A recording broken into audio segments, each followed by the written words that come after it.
Imagine walking into work expecting a normal day, only to be told you've already retired, even though you never said a word about it. That's exactly what happened to Jane, a manipulative coworker who thought she could outsmart her boss. But in the end, she got played at her own game. If you've ever had that one coworker who drove you insane, lazy, sneaky, always playing the victim, then this story is going to hit home. Make sure to hit that like button, subscribe and ring the bell, because today's story is one of the most satisfying workplace revenge tales you'll ever hear. The story takes place in a small travel agency in British Columbia, Canada. The office was modest, just the owner and 3 employees. Among them was Jane, an older woman in her 60s. On paper, she was experienced. In reality, she was a nightmare. She bent the rules whenever possible. She would sneak days off, then turn around and claim overtime by pretending she came in after hours. She had been caught lying more than once. Still, the owner didn't dare fire her, because years earlier Jane had sued a different employer for unfair dismissal, and won. This set the stage for years of manipulation, deceit, and tension. After a few years, the original owner retired.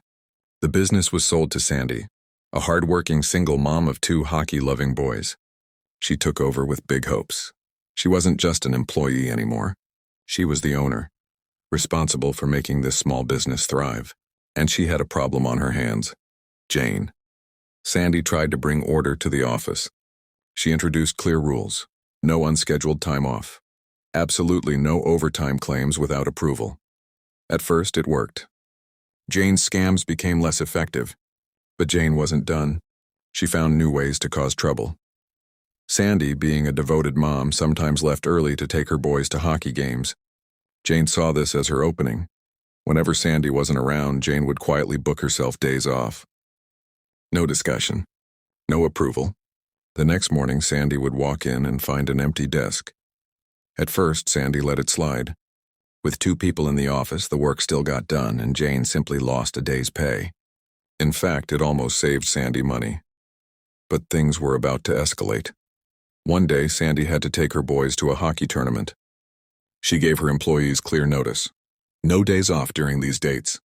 I need both of you in the office. Crystal clear, right? Well, days later, Sandy stopped by the office on a Saturday to do paperwork.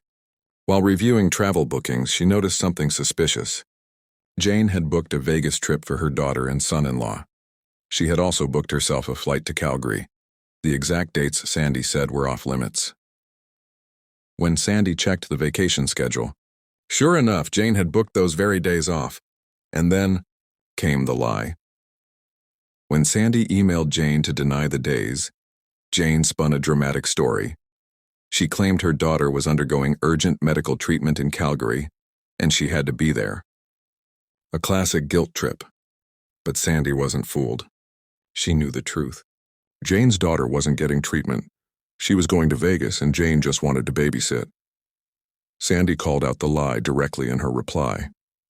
She told Jane she knew about the Vegas booking, knew about the Calgary trip, and the answer was still no. That's when Jane pulled her final stunt. Jane responded with indignation.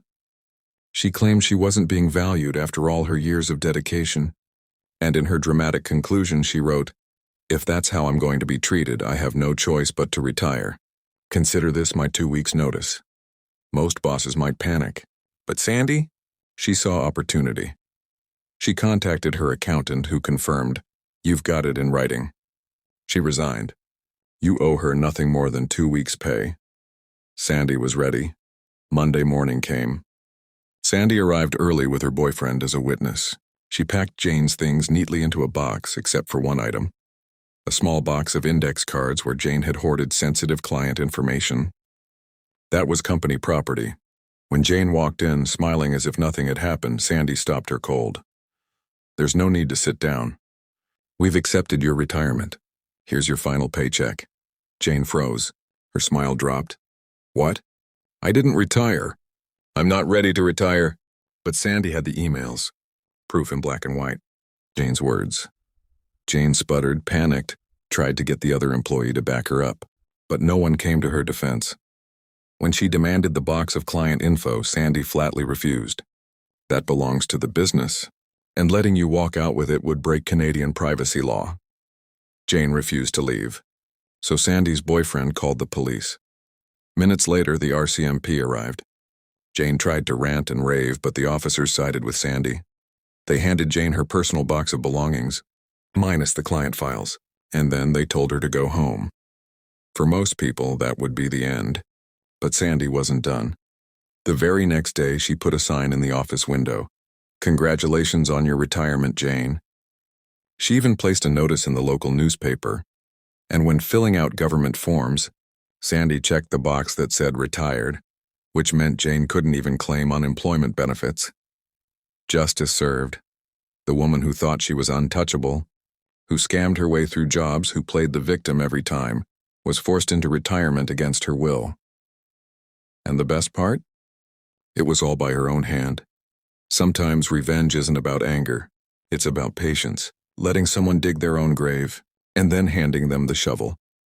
If this story gave you chills, smash that like button and tell us in the comments, have you ever worked with a coworker like Jane? How did it end? And of course, subscribe for more stories of sweet, sweet revenge.